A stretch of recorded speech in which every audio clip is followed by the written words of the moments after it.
Hello students, welcome to Shweta Yadav Tutorials. Please like and subscribe my channel and hit bell icon for more updates. Microbes in industrial product को बनाने में micro organisms का क्या use है, इस video में इसी topic को हम आगे डिस्कस करेंगे। तो सबसे पहले हम बात करते हैं फर्मेंटेड बिवरेजेस की। फर्मेंटेड बिवरेजेस का मतलब है ऐसे प्रोडक्ट्स जिनको फर्मेंटेशन के बाद बनाया जाता है या ऐसे ड्रिंक जिनको फर्मेंटेशन के बाद बनाया जाता है और वो कंटेन करते हैं अल्कोहल। तो बेसिकली फर्मेंटेड बिवरेजेस में हम अल्कोहलिक ड्रिंक को यहाँ पे पढ़ेंगे। तो सबसे पहले हम बात करते हैं फर्मेंटेड बिवरेजेस में क्या क्या होते हैं। Wine, whisky, beer, brandy and rum, ये सारे के सारे फर्मेंटेड बिवरेजेस हैं या हम कह सकते हैं अल्कोहलिक ड्रिंक हैं। तो ये जितने भी ड्रिंक हैं, what they exactly contain, they contain alcohol.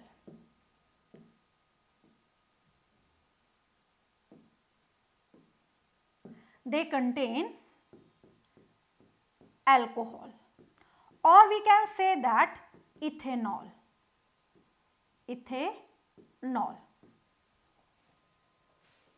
Right? So these all fermented beverages contain alcohol or ethanol. अब यहाँ पे ये कैसे बनाए जाते हैं? तो सबसे पहले माल्टेड सीरियल्स लिए जाते हैं या फ्रूट जूस भी ले सकते हैं। फ्रूट जूस, माल्टेड सीरियल्स या फ्रूट जूस का फर्मेंटेशन किया जाता है, इनका किया जाता है फर्मेंटेशन। फर्मेंटेशन करने के बाद जो प्रोडक्ट मिलता है उस प्रोडक्ट में होता है अल्कोहल या इथेनॉल। तो यहाँ पे जो भी प्रोडक्ट बनेगा, दिस प्रोडक्ट कंटेन अल्कोहल और इथेनॉल। तो यहाँ पे हम जितने भी प्रोडक्ट्स पढ़ रहे हैं, चाहे वाइन, विस्की, बियर, ब्रांडी, रम, कोई भी हो, यहाँ पे क्या होगा, इनमें अल्कोहल होगा, but percent of the alcohol अलग अलग है। राइट? अब यहाँ पे जो फर्मेंटेशन किया जाता है, ये फर्मेंटेशन किसकी हेल्प से किया जाता है? It is done with the help of microbe that is Saccharomyces cerevisiae.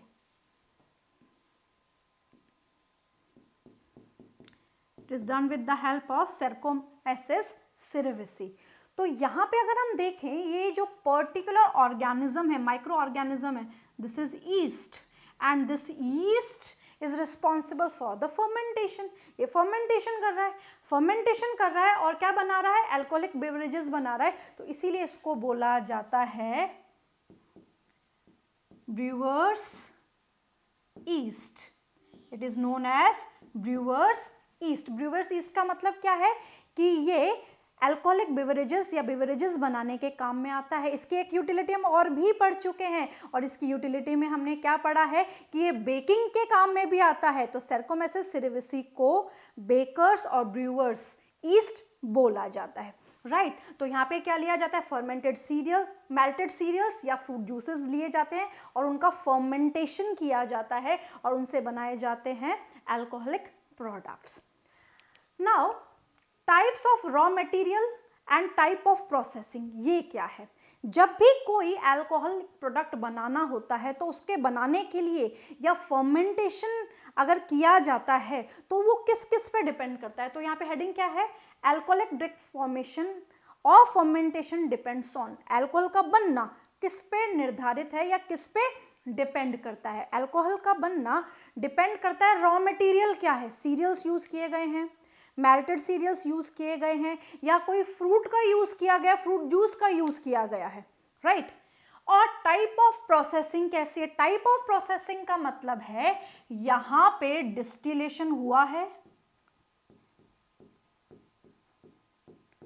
या डिस्टिलेशन नहीं हुआ है, without distillation. Processing with the help of distillation और प्रोसेसिंग विदाउट डिस्टिलेशन। अब प्रोसेसिंग अगर डिस्टिलेशन से है तो क्या फर्क पड़ेगा, अगर डिस्टिलेशन से नहीं है तो क्या फर्क पड़ेगा? अगर प्रोसेसिंग में डिस्टिलेशन यूज किया गया है तो डिस्टिलेशन से जो भी प्रोडक्ट बनेगा उसमें अल्कोहल या इथेनॉल ज्यादा होगा, परसेंटेज इथेनॉल का ज़्यादा मिलेगा, right. Whisky, brandy and rum ये डिस्टिलेशन से बनती हैं, इसीलिए इनमें परसेंटेज ऑफ द अल्कोहल ज़्यादा है। वहीं बियर एंड वाइन इनमें परसेंटेज ऑफ द अल्कोहल या इथेनॉल कम है, क्योंकि इनकी प्रोसेसिंग विदाउट डिस्टिलेशन होती है। क्लियर। तो प्रोसेसिंग में हमें ये पता होना चाहिए कि डिस्टिलेशन हुआ है या डिस्टिलेशन नहीं हुआ। अगर डिस्टिलेशन है तो अल्कोहलिक कंटेंट हमेशा ज़्यादा होगा। अब यहाँ पे जब डिस्टिलेशन किया जाता है तो उसकी क्या यूटिलिटी है उसको हम समझ लेते हैं। ये एक डिस्टिलेशन यूनिट है। इस डिस्टिलेशन यूनिट में वाटर और इथेनॉल का सॉल्यूशन यहाँ पे रखा गया है, राइट। यहाँ पे इसको हीट किया जाता है। अब हमें पता है कि इथेनॉल जल्दी गर्म हो जाता है और जल्दी वेपर्स उसके बन जाते हैं। तो यहाँ पे जो इथेनॉल है ये जल्दी जल्दी इस पर्टिकुलर यूनिट में कलेक्ट हो जाएगा। पानी देर से इवेपोरेट होगा और देर से कलेक्ट होगा। तो जब तक इथेनॉल यहाँ पे इकट्ठा होगा तो इस इथेनॉल को तुरंत एक्सट्रैक्ट करके अलग कर लिया जाएगा। क्या ये इथेनॉल प्योर इथेनॉल है? क्या इसमें वाटर कंटेंट नहीं है?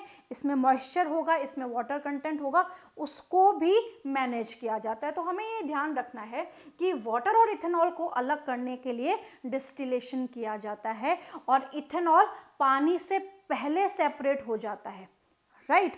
तो यहाँ पे सेपरेशन के लिए डिस्टिलेशन को यूज किया जाता है। नेक्स्ट यूटिलिटी में हम पढ़ेंगे antibiotics. Very very very important. क्या है एंटीबायोटिक्स और कौन इनको बनाता है? Antibiotics are chemical substance produced by living organism. Chemical substance हैं जो लिविंग ऑर्गेनिज्म प्रोड्यूस करते हैं, और ये जो केमिकल्स हैं ये दूसरे लिविंग ऑर्गेनिज्म को किल करने में, उनकी ग्रोथ को खत्म करने के काम में आते हैं। तो एक ऑर्गेनिज्म से बनाया हुआ केमिकल दूसरे ऑर्गेनिज्म को खत्म कर रहा है, इसी को हम बोलते हैं antibiotic. So antibiotic are the chemical substance produced by living organism that kill or retard or stop, यहाँ पे हम stop भी लिख सकते हैं, that kill, retard or stop the growth of other living organism or the disease causing organism। जो दूसरा organism है उसको क्यों मारना जरूरी है? क्योंकि वो बीमारी फैला रहा है, वो डिजीज कॉजिंग है। So it retard stop the growth of disease causing microorganism such as fungi and bacteria. तो यहाँ पे एक छोटी सी बात से समझे, ये माइक्रोब है। अब इस माइक्रोब ने एक केमिकल सब्सटेंस बनाया, इस माइक्रोब ने एक केमिकल सब्सटेंस बनाया और इस केमिकल सब्सटेंस ने दूसरे माइक्रोब को किल कर दिया। एक माइक्रोब ने दूसरे माइक्रोब को किल किया। इस माइक्रोब को क्यों किल किया गया? क्योंकि ये डिजीज कॉजिंग है। क्योंकि ये क्या है? डिजीज कॉजिंग, ये डिजीज कॉज कर रहा है। तो डिजीज कॉजिंग माइक्रोब को खत्म करने के लिए हमने यहाँ पे माइक्रोब यूज किया, right. So microbe use to kill the growth of other living organism और disease causing organism, it may be bacteria और फंगी। अब यहाँ पे अगर हम देखें, मान लीजिए हम बीमार पड़ जाते हैं। अब बीमार पड़ने पे नेचुरली, मान लीजिए ये एक ह्यूमन बॉडी है,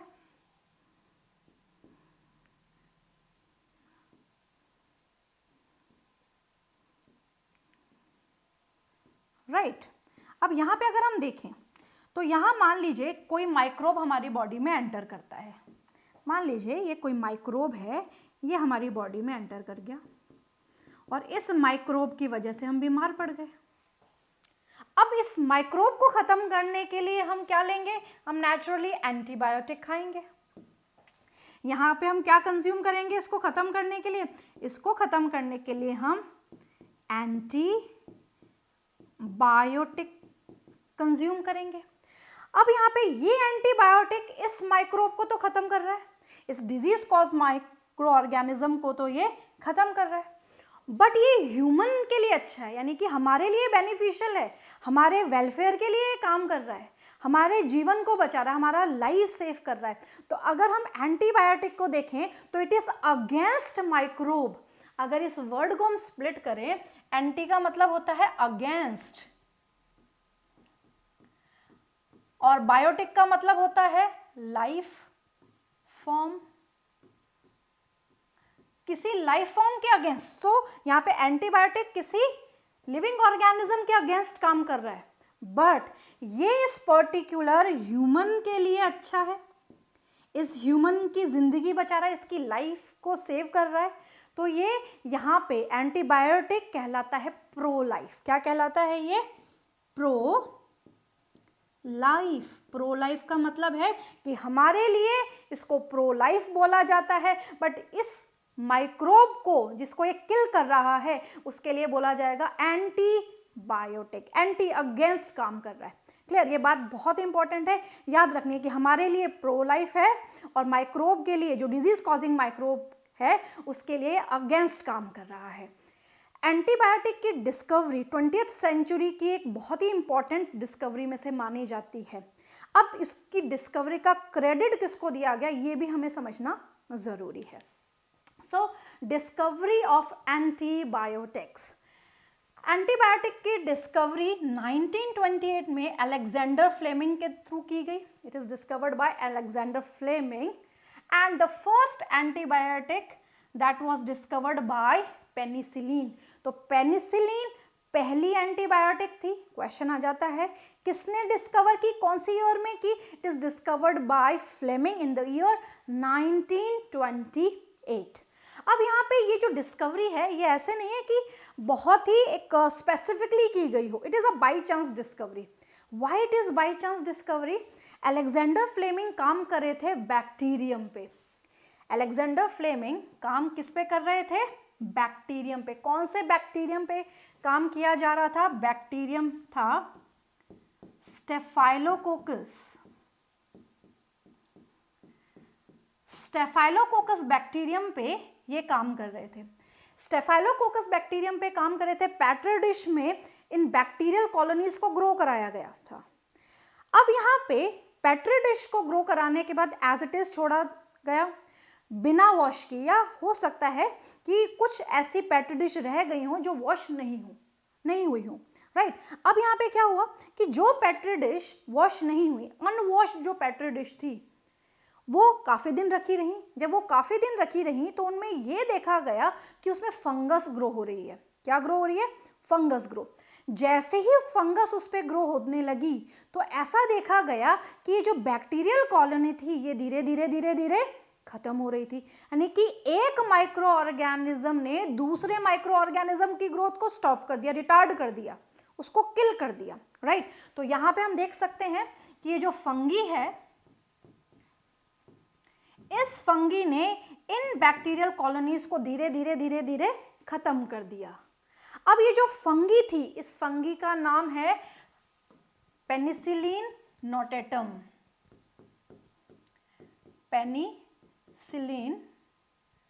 पेनिसिलिन नोटेटम, राइट। और यहां पे इस पेनिसिलिन नोटेटम ने जो केमिकल सब्सटेंस बनाया, जो एंटीबायोटिक बनाई, उससे इस बैक्टीरियल कॉलोनी को खत्म किया गया। तो यहां पे इस पर्टिकुलर फंगी ने जो एंटीबायोटिक बनाए उसका नाम है पेनिसिलिन। तो ये एक बाई चांस डिस्कवरी है। कैसे डिस्कवरी है? बाई चांस डिस्कवरी है कि स्टेफाइलोकोकस पे काम करते करते यहाँ पे ऑब्जर्व किया गया कि फंगल कॉलोनी ग्रो हो रही है। अब जो फंगल कॉलोनी ग्रो हो रही है, उस फंगल कॉलोनी ने क्या किया? बैक्टीरियल कॉलोनी को डिस्ट्रॉय कर दिया, खत्म कर दिया, किल कर दिया। कैसे किया? फंगी ने केमिकल सब्सटेंस रिलीज किया। उस केमिकल सब्सटेंस की वजह से, इस फंगी ने जो केमिकल सब्सटेंस रिलीज किया उसकी वजह से ये बैक्टीरियल कॉलोनी खत्म होती जा रही थी, राइट। तो एक ऑर्गेनिज्म ने दूसरे ऑर्गेनिज्म को खत्म किया, right. So this is the first antibiotic discovered. किस तरीके से पहली एंटीबायोटिक डिस्कवर की गई।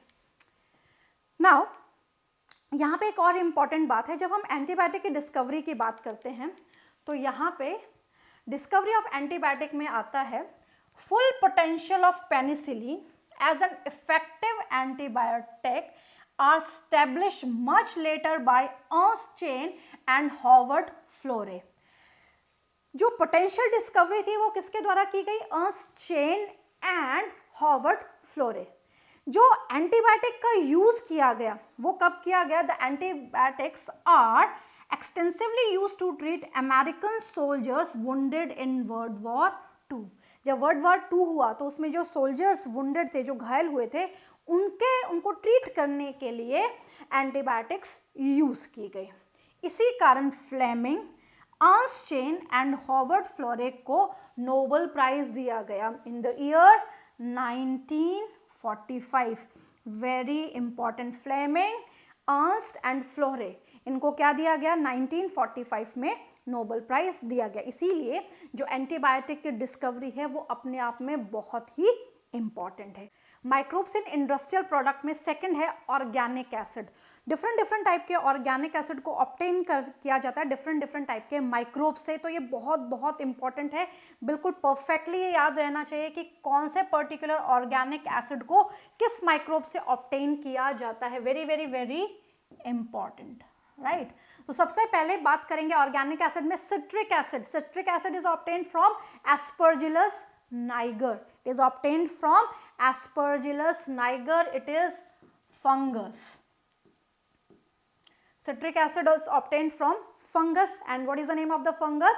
Aspergillus niger. Second is acetic acid. Acetic acid is obtained from bacterium, and the name of the bacterium is Acetobacter aceti. Acetobacter aceti नाम याद रहेगा। Acetic acid, aceto aceti, acetic यहाँ पे एसिटो, यहाँ पे एसिटाई, ये याद रखना है। एसिटो एसिटाई, एसिड इसी से ही शुरू हो रहा है, राइट, दोनों जगह। तो ये बैक्टीरियम है, दिस इज अ बैक्टीरियम और bacteria. Next is lactic acid. Lactic acid भी बैक्टीरियम से ऑब्टेन होता है। The name of the bacterium is lactobacillus bulgaris. Lactobacillus bulgaris नाम से समझ में आ रहा है, lactic, lactobacillus. One more is there, streptococcus lactis. तो यहाँ पे भी लैक्टिस वर्ड आ रहा है, यहाँ पे लैक्टो आ रहा है, यहाँ पे लैक्टिस आ रहा है। तो जहाँ पे लैक्टिस या लैक्टो वर्ड हमें दिखाई दे और यहाँ पे माइक्रोब पूछा जाए तो इससे कौन सा ऑर्गेनिक एसिड बनता है, तो लैक्टिक एसिड, ये भी हम आसानी से कर सकते हैं। अगर यहाँ पे बैसिलस है तो नेचुरली ये भी बैक्टीरिया है, ये भी बैक्टीरिया है, right. Last but not the least butyric acid. Butyric acid का सोर्स भी बैक्टीरिया है, दैट इज क्लॉस्ट्रीडियम ब्यूटाइलिकम। यहाँ पे स्पेस है, clostridium butylicum, this is also a bacteria. Very important. तो यहाँ पे हमने 4 ऑर्गेनिक एसिड पढ़े, acetic acid, citric acid, butylic acid, butyric acid and lactic acid. इनके सोर्स हमें पता होने चाहिए कि एक तो बैक्टीरिया से है या फंगी से है और किस पर्टिकुलर से, नाम भी याद रहना चाहिए। तो यहाँ पे नाम याद रखने में 3 में हमें तकलीफ नहीं है, लैक्टोबैसिलस में नहीं है, यहाँ पे एसिटोबैक्टर एसिटाई में नहीं है, क्लॉस्ट्रीडियम ब्यूटाइलिकम में नहीं है, दिक्कत आती है केवल एस्परजिलस नाइगर। तो एस्परजिलस नाइगर, सिट्रिक एसिड, ये हमें याद रखना है क्योंकि ये नाम बिल्कुल अलग जा रहा है। तो यहाँ पे ऑर्गेनिक एसिड भी माइक्रो ऑर्गेनिज्म की सहायता से बनाए जाते हैं, ऑब्टेन किए जाते हैं। Next is enzymes. एंजाइम्स का क्या रोल है, वेरी इंपॉर्टेंट। तो पहला एंजाइम हम पढ़ेंगे पैक्टिनेज एंड प्रोटीएज। जब हम फ्रूट जूस की बात करते हैं और घर में जब हम फ्रूट जूस बनाते हैं तो उस फ्रूट जूस में फाइबर होते हैं, चाहे हम ऑरेंज जूस बनाएं, चाहे हम किसी भी फ्रूट का जूस बनाएं, उसमें फाइबर होते हैं। बट जो मार्केट से हम फ्रूट जूस लेके आते हैं उसमें फाइबर्स नहीं होते।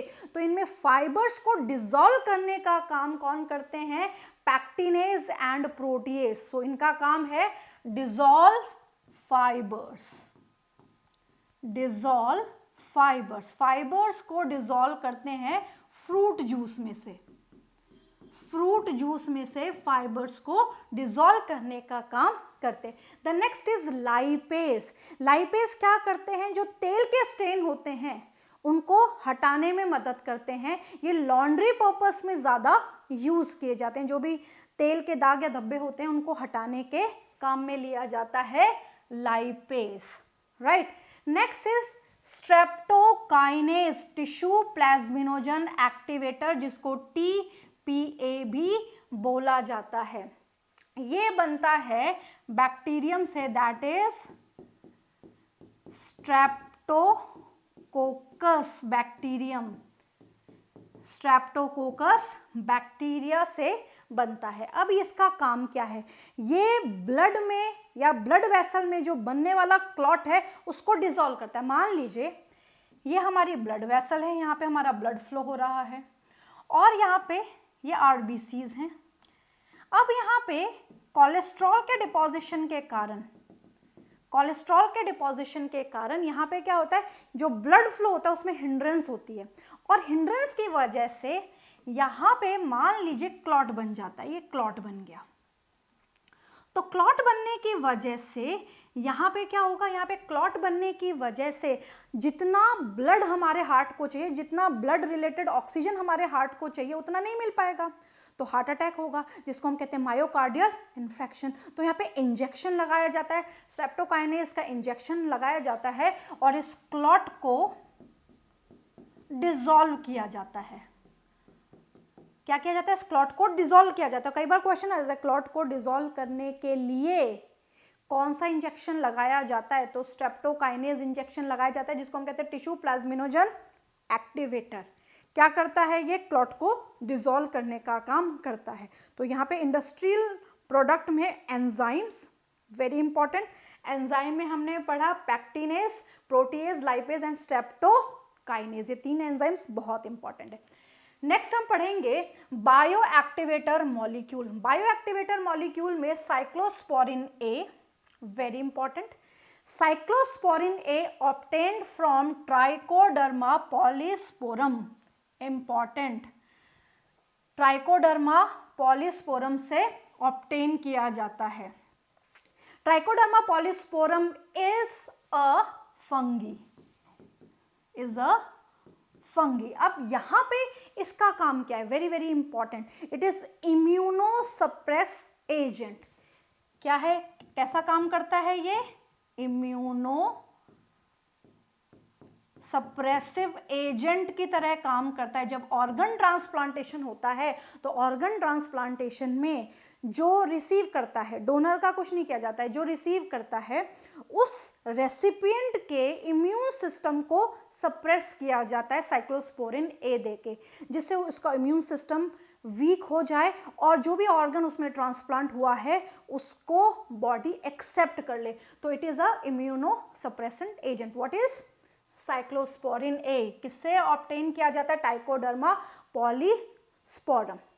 Next is statins, again very important, it is obtained from monascus purpureus, monascus purpureus से ऑब्टेन किया जाता है। अब यहाँ पे इसका काम क्या है, ये ब्लड कोलेस्ट्रॉल लेवल को कम करता है। It is very very important agent in lowering blood cholesterol level, blood cholesterol level को कम करने का काम करता है। अब कैसे करता है ये बात ध्यान से समझ ले। मान लीजिए कोई सबस्ट्रेट है, और इसको इस एंजाइम से बाइंड करना है, इस एंजाइम से इस सबस्ट्रेट को बाइंड करना है, ये एंजाइम है। जब ये सबस्ट्रेट इस एंजाइम से बाइंड करेगा तो यहाँ पे प्रोडक्ट बनेगा और प्रोडक्ट में यहाँ पे बन चुका है कोलेस्ट्रॉल, प्रोडक्ट में यहाँ पे बना है कोलेस्ट्रॉल। अगर ये सबस्ट्रेट इस एंजाइम से बाइंड करता है तो प्रोडक्ट बनता है। अब यहाँ पे क्या करता है, ये जो स्टैटिन है, ये स्टैटिन क्या करता है, ये स्टैटिन, मान लीजिए स्टैटिन है, ये स्टैटिन कॉम्पीट करता है सबस्ट्रेट से और इस सबस्ट्रेट को इस एंजाइम से बाइंड नहीं होने देता। जब ये सबस्ट्रेट इस एंजाइम से बाइंड नहीं होगा तो ब्लड कोलेस्ट्रॉल लेवल अपने आप कम हो जाएगा। तो इसीलिए इसको हम क्या बोलते हैं, it is blood cholesterol lowering agent, blood cholesterol को कम करता है। तो इस पर्टिकुलर वीडियो में हमने पढ़ा कि किस तरीके से इंडस्ट्री में माइक्रोब्स का रोल है, अलग अलग जगह है, चाहे वो एंटीबायोटिक का प्रोडक्शन हो, फर्मेंटेड बेवरेजेस हो, एंजाइम्स हो, कुछ साइक्लोस्पोरिन ए या स्टैटिन जैसे प्रोडक्ट्स हो, या फिर ऑर्गेनिक एसिड हो। तो अलग अलग प्रोडक्ट को बनाने के लिए इंडस्ट्रीज में माइक्रो ऑर्गेनिजम्स यूज किए जाते हैं।